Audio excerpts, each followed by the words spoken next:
The dusty plains stretched endlessly, the horizon blurred where golden fields kissed the pale blue sky. A lonely ranch sat in the middle of this quiet land, its weathered fences standing like tired soldiers, its barns leaning under the weight of years gone by. Life here was harsh, built on sweat, grit, and silence. The man who owned it all, Jacob Ryder, was no stranger to either. He had been running cattle and fixing fences since boyhood, and now, as a man in his late 30s, he carried the land's burdens like an old coat he could not take off. His home was quiet, save for the creaking boards and the occasional whinny of his horse. The silence was his companion, but it was also his enemy. A ranch was not meant to be run by one man alone, yet Jacob had been doing it ever since his father passed, ever since his brother rode off to chase dreams in the city. He needed help, but out here, folks were scarce, and trustworthy folks even scarcer. That was why the girl's words stopped him cold the moment she appeared on his porch, her hands folded tight in front of her, her eyes downcast yet steady with a quiet strength.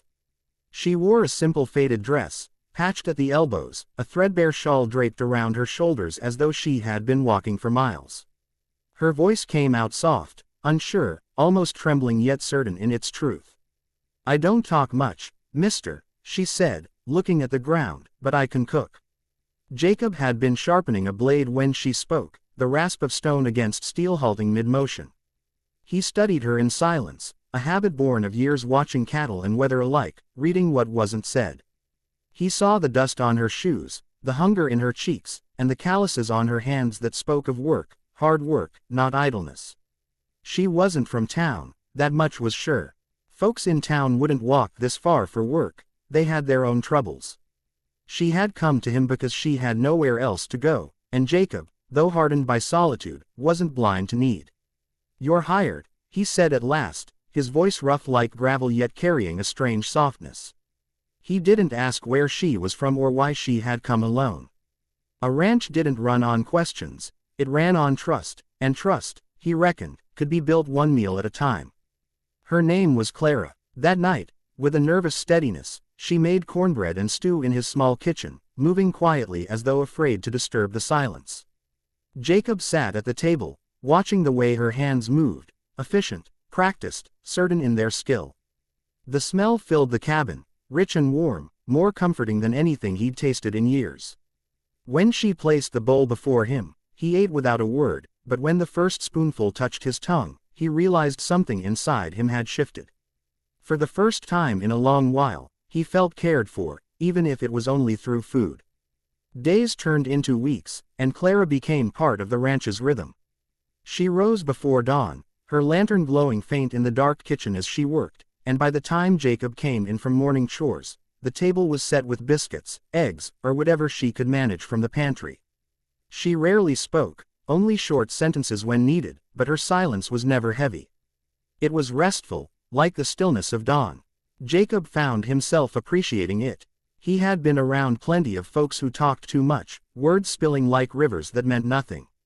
Clara's quiet made her presence stronger somehow. He noticed how she carried herself. Though small, there was a resilience in her posture, a kind of endurance born from hardship. She never complained, never asked for more than what was given. Sometimes he caught her staring out at the fields as though remembering something, or someone, but she never shared. Jacob didn't press. He knew wounds were not always for others to touch. Yet slowly, without words, a bond grew.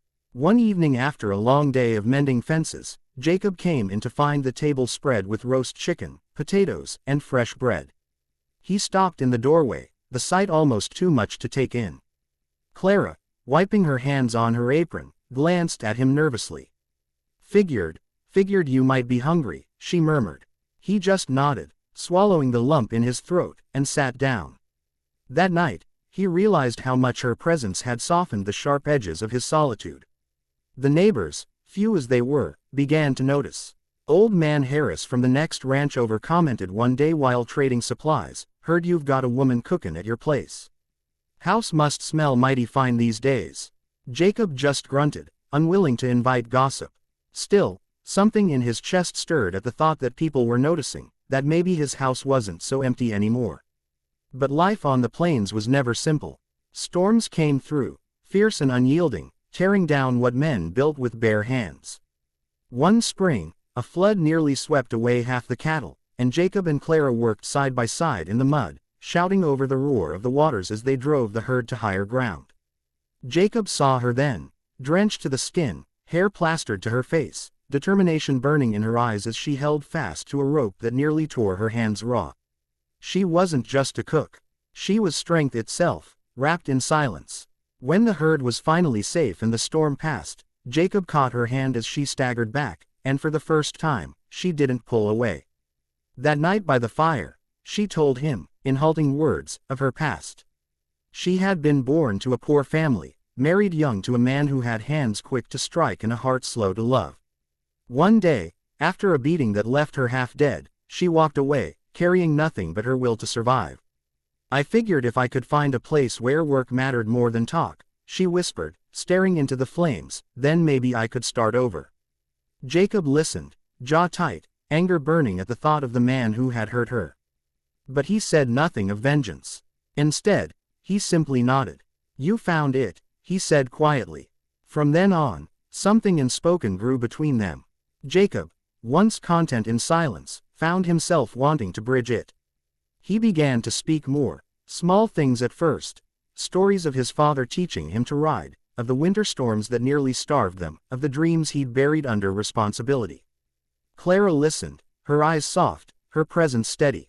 Slowly, she began to open too, sharing bits of herself in return, her love of wildflowers, her memories of her mother's kitchen, her quiet hope that she might someday feel safe enough to laugh again. Seasons turned, and with them, the ranch changed. Fields grew greener under Clara's careful tending, the house warmer with her touch. Jacob found himself looking forward to her smile when he returned from long rides, her hands brushing his when she set a plate before him. He realized the loneliness that had once filled him like a hollow shell had been replaced by something sturdier, something like hope. One evening, as the sun sank low, painting the sky in hues of fire, Jacob stood on the porch, Clara beside him. The land stretched wide before them, endless and eternal. He turned to her, his voice rough but steady. Clara, I don't reckon I've ever needed much in life. Just this land, these cattle, the sky above me. But, he paused, searching for words, turns out I've been needing you, too. Her eyes filled with tears, the first he had ever seen from her. She reached for his hand, fingers trembling but sure. I don't talk much, Jacob, she said softly, but I can love. And in that moment, as the wind carried the scent of grass and earth, Jacob realized he had found more than a cook, more than help for the ranch. He had found a partner, someone who understood silence and pain, but also the power of care, the quiet strength of love born not from words but from deeds. Together, they would face the storms, the droughts, the endless work. Together, they would build something neither had thought possible, a home. And so, the ranch that had once been nothing but weathered fences and empty rooms became alive again, not with chatter, but with something stronger, the steady heartbeat of two souls who had endured, who had found in each other what the world had long denied them. Life went on, the seasons rolling over the plains, but for Jacob and Clara, every day was no longer just survival. It was a chance to share the quiet, to build a life not of grand speeches but of simple truths. For in the silence of the land, in the warmth of the kitchen, in the strength of shared work, they discovered the kind of love that needed no words at all.